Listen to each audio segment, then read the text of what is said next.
Kaip pamatyti, ar stiklas grūdintas, naudojantis polarizuotais akiniais? Paslaptis – 2 polarizatoriai. Jeigu tarp 2 polarizuojančių filtrų įdedame kažkokį tai skaidrų objektą, jame pamatome vaivorykštinės figūros, kurios parodo šio objekto vidinės įtampas.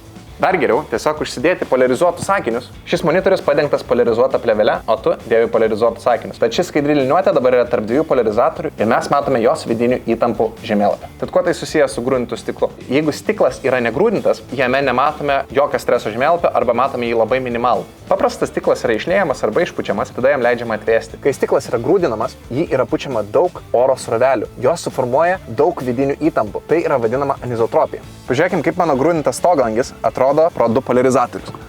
Būtent šios vidinės įtampos išduoda, kad stiklas yra grūdintas.